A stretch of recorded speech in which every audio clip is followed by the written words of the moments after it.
I was reading a book just the other day for this, just sort of brushing up, more modern book. Mark Morris it was, and he was just making the point that I thought was interesting, that the world in say 450 AD, all of this is going to be AD. The world in say 450 is very, very, very different to 1050. Yes. Yes. But people, a lot of people might think, fairly low resolution. It's just the Anglo-Saxon period. It's just they're all, like there's not much difference between Radwold and Harold Godwinson. But in fact, they'll be very different people. They lived in very different worlds. Completely Do you think that's different. fair to say, or is that an Yeah, exaggeration? I think there's some problem like with what Dark Ages mean. Like nowadays, historians don't say Dark Ages, but because they think it's misleading.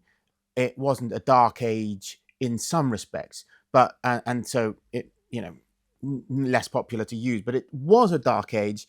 Initially, it was called a dark age because we don't have as much insights in this dark period. The Romans wrote a lot of things down.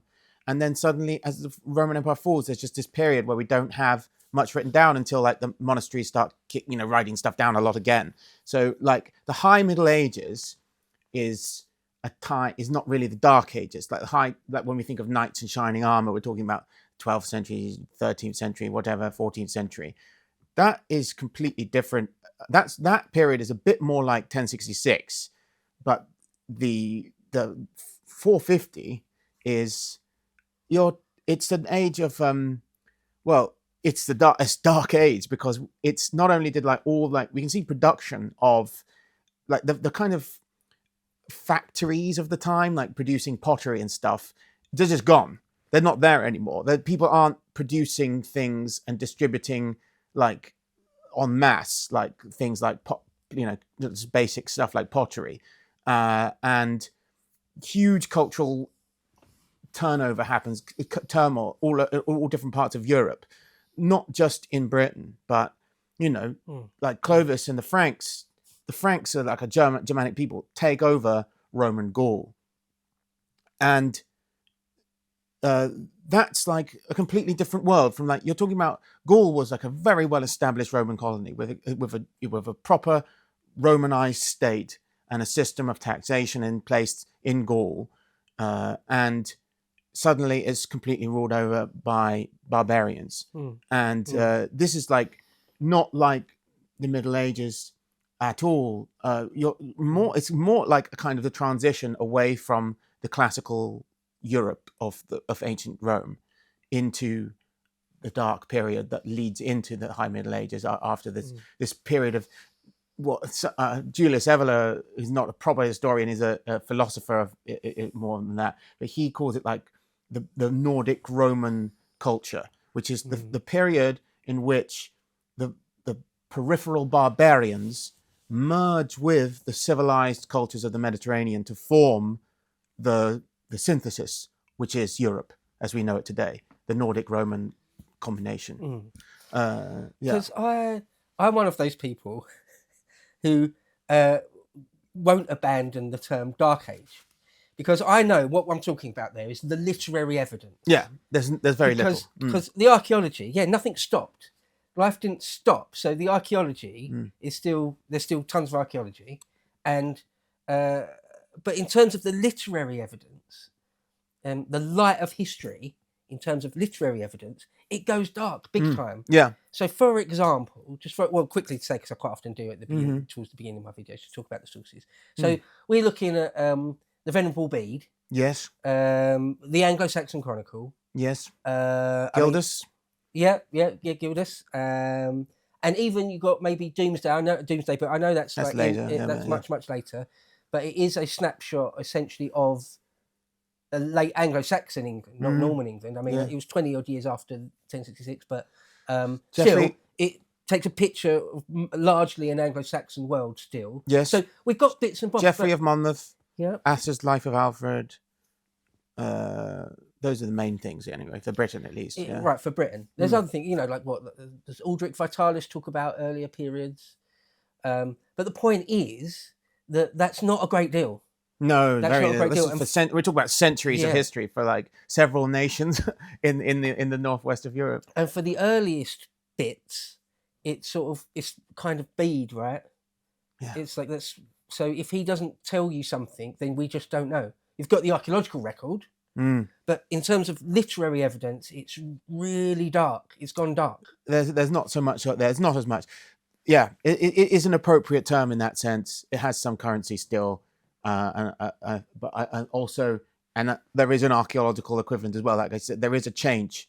The Justinian plague maybe contributed to this, but things are not like they used to be in northwestern Europe at that point. And it's not actually because the Anglo-Saxons brought a dark age. They came to a darkened place. It was very different. I like to compare for that period maybe France and England to show the difference, because Gaul was a Roman colony that was with proper Roman infrastructure and remained so even after the fall of Rome. Britain was not, because the Romans literally retreated in the same way the Americans retreated from Afghanistan. They just left.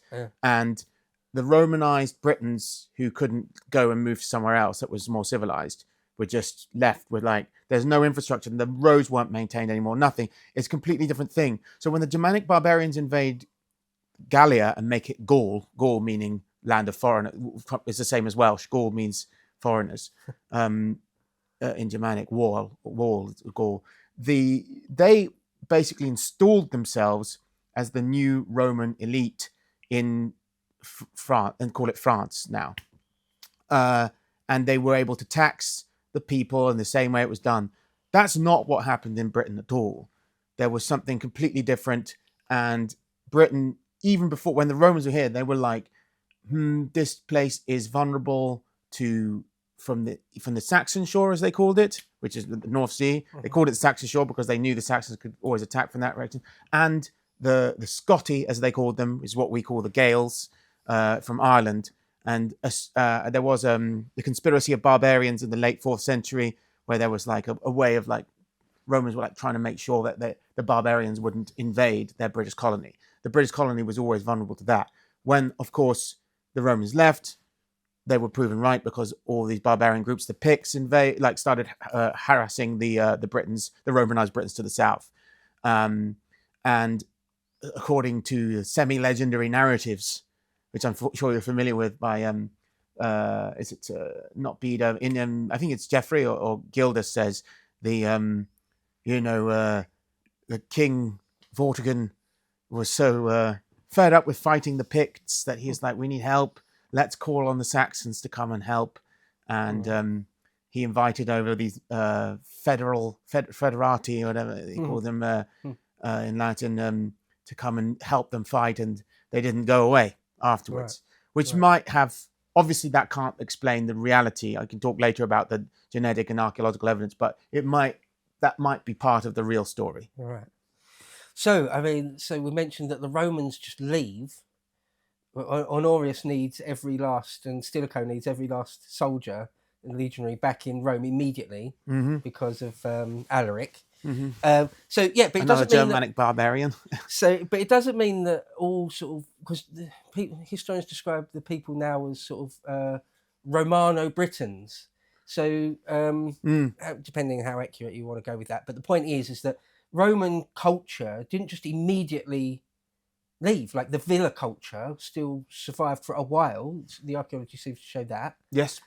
So now we've got this sort of a transitional period between the Romans leaving and the remaining Romano-Britons, and the first of many sort of waves of invasion from the continent, whether it's Saxony, Lower Saxony, Frisia, and Ireland, the Scottish. This is the period that Pictland gets transformed into Scotland. We call it now because of this Gaelic tribe called the Scoti. But I think Romano-Briton, you sound like you're a little bit it's not keen on the term, but I think it's very accurate, because these people are not like the Celts that Caesar met at all. Yeah. Even before then, culturally, even before proper Roman overlordship, the Gauls and the Britons had some coinage. They were making coins in the style of Romans. The people in Britain, after the Romans left, didn't even have coins. So they were like more primitive in some ways than the pre-Roman Britain. That like these people were like so dependent on. It's like it's a different kind of thing. It's like they were like Romanized, and then the Roman infrastructure's gone. It's kind of like what would happen to us if our infrastructure's gone. Like there was no longer they couldn't live in the way they had previously lived, and there was this very great weakness as a result. There was no like standing army to protect them from barbarians. Like there wasn't a system of like a militarized system to like defend from the Picts or any other enemies, and they obviously didn't have the economic structure in place that could deal with like the sudden loss of trade with the continent. So it was pretty bad time to live. It was probably horrendous, actually. If you would like to see the full version of this premium video, please head over to lotuseaters.com and subscribe to gain full access to all of our premium content.